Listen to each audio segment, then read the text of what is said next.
So it's really not taken that long. It's been about 2.5 months, but the reason being, let's go to my master bathroom. A lot of structural things, there's my floor outlet by the way. A lot of structural things happening here in this old home from the 70s. 74 to be exact. But before we get to those, I want to show you my pocket doors. Oh, hit the trim. Okay, but these open. Hold on, let's fix that.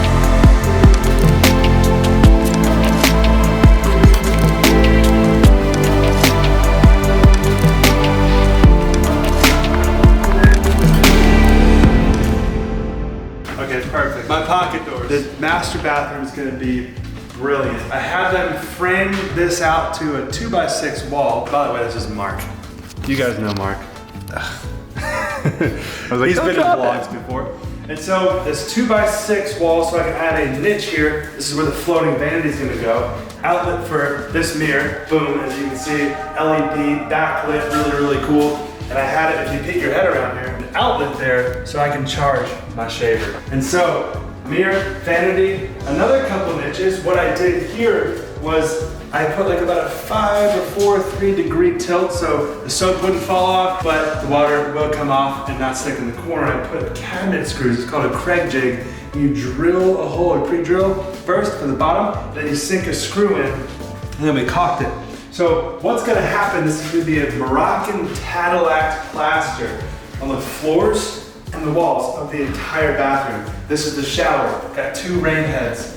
This is the tub. These are the valves for the tub faucet. This is a niche, and all these niches, remember the riches are in the niches as far as business goes. But these niches, the lights are in the niches. So I got 3 lights going in here, pretty cool.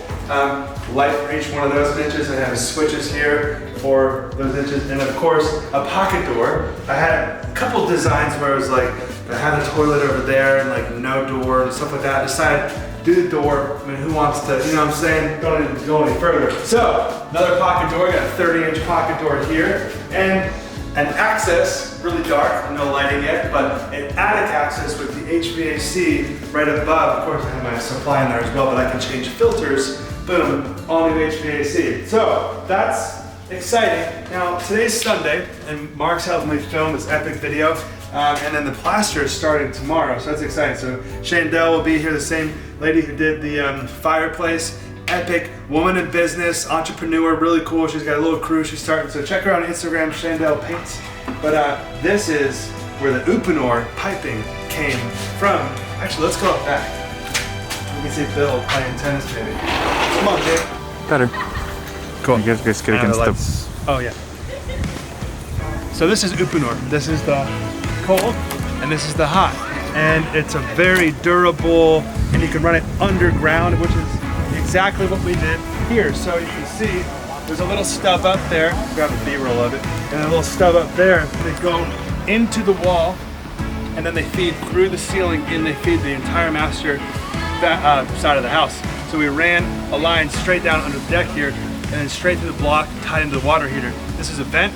This is a drain that vents the drain, you know what I'm saying, for an outdoor shower. Here's my valve. Here's my trim. Boom. Might as well, because the plumbing was right there. Took them 20 minutes. That's my gas line. We stubbed out the gas line so we can run down to a couple tanks, because I got the fireplace here, the gas cooktop over there. I had them add a clean out here for this line, which I will show you what's going on in the garage. An epic sump pump system to keep that horrible river water out of my garage, and this is a part of that system. And so I was coming up, and we've patched all this stucco. This is where I did that structural kind of patch. The whole footer was kind of, so I, you know what I'm saying? New dryer vent, put that in. And this is all kind of temped in, because I'm gonna pour a driveway. Of course, this is where the deck's gonna go. The hot tub's gonna be sunken into the deck right about over there. We're gonna go about 20 feet off the house. And but I'm gonna move the condenser probably to over here once I pour the concrete. So, you know, there's a lot of things that are kind of in process. And of course, this place is a mess. By the way, I don't know if you remember from like, if you watch my other channel when I used to like vlog over there, don't worry about it. But like 4 years ago, they were gonna build this house. They're gonna build the house. He's like, I promise this time I'm coming. I'm gonna ruin your whole privacy plan of building my beautiful back deck with a hot tub. and a grill. But I'll invite him over for cheeseburgers. What I'm really upset about, man, is this is my elliptical spot, and he's gonna build a house right here and kind of mess up my workout area, but you know, it is what it is. I've had 6 dumpsters.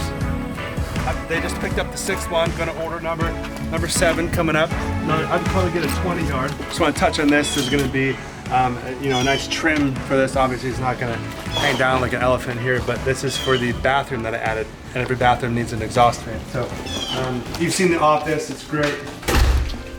So what I'm talking about with this whole pump situation, is your lighting? Yep. Good. So what I'm talking about with this whole pump situation, so it just plumbed this in, so there's a 3rd horsepower pump that goes with the float, so when the water gets up, the whole basin's like this deep, when the water gets up to about here, it just pumps it straight out where that clean out was, and it goes straight down to the river. So all the river water doesn't come to my garage anymore, it goes straight down to the river because this pump set into the concrete. Now, how does the water get to this pump? From the front of the house to the back of the house, there's a channel. And this channel runs along the edge of this wall that I couldn't get to. You know what I'm saying? Because this back wall, you did a great job, dude. This back wall was the spot where I could access, dig out, waterproof, fresh drain, run that down the river. I'm gonna have to do the front wall now because it's kind of leaking a little bit there. But this back wall is under my house, so I couldn't get to it. So then I realized it's still leaking. That took out 3/4 of it, but there's still a 1/4 of it being a problem. So I drilled, cut a trench, and put the thing in there with holes in it. The water runs to a pipe, to the basin, and it pumps out. Now, question for you. Why are these pipes not centered on the wall? See that? Well, take a look at this. This is called a macerator. It grinds up the junk out of the toilet, which is sitting right here, and we plumb through the wall into my sanitary, which is gonna go straight to my septic. So I now have a toilet downstairs. And the laundry is gonna go to a separate pump, which is gonna sit under the utility sink, which is gonna pump up again to the sanitary, and the same as the utility sink. So anyway, this bottom step has always been, ever since I bought the house, this bottom step has always been higher than the rest of the steps. So I built this platform to neutralize that. So it's beautiful. You walk in, it's a beautiful transition. All the steps are now the same size. Got the new electrical panel here. There's gonna be a couple lights, got the switches. Go upstairs.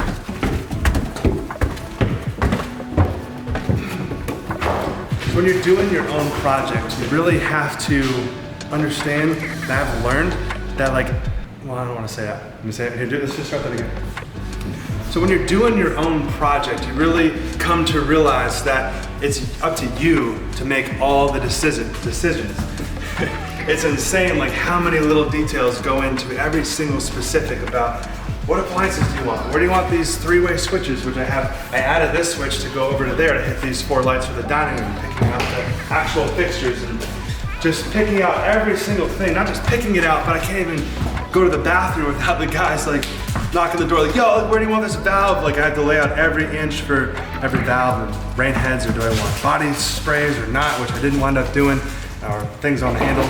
So it's been fun. I mean, putting this project together, there'll be a little coffee bar here with a little light, has really been a pleasure. It's been dusty, it's been an experience, and it's gonna be my house.